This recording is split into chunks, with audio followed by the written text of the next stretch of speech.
Comment tu veux choisir des pâtes quand ils te mettent 90 sur 100 ici? Tu prends un autre paquet de pâtes le moins cher, il y a encore écrit 90 sur 100, et tu prends le paquet de pâtes le plus cher, il y a écrit 90 sur 100, en fait il y a écrit 90 sur 100 partout. Pour acheter des pâtes et choisir des pâtes, il faut regarder la coloration. Vous voyez là, il y a deux paquets, et ce qui nous saute à l'œil, c'est que le paquet à droite est beaucoup plus jaune que l'autre. Et finalement, il ne faut vraiment pas prendre les pâtes qui sont très jaunes, parce que c'est des pâtes qui ont été séchées très rapidement et qui ont perdu leur valeur nutritionnelle.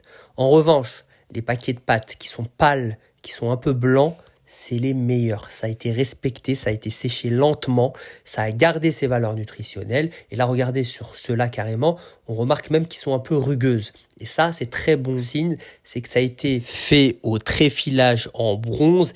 Et ça change tout. Regardez là, plus je vais aller à droite, plus on voit que les pâtes sont jaunes. Regardez celui-là carrément, il est très très jaune. Je vais zoomer, voilà. Là, ça c'est clairement ce qu'il ne faut pas prendre.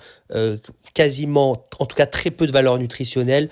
Il n'y a pas d'intérêt en fait. Il n'y a pas d'intérêt. Alors que là, quand je vais aller à gauche, regardez, je vais vous faire un zoom sur le paquet. Déjà là, on voit que c'est un peu rugueux, donc c'est un peu mieux. Mais là, si je vous montre celui-là, regardez. Vous voyez comment c'est bien rugueux? Et ben c'est ça qu'il faut prendre. Et carrément, pour être sûr de ne pas vous tromper, regardez l'emballage et il suffit de lire juste là que le tréfilage est en bronze.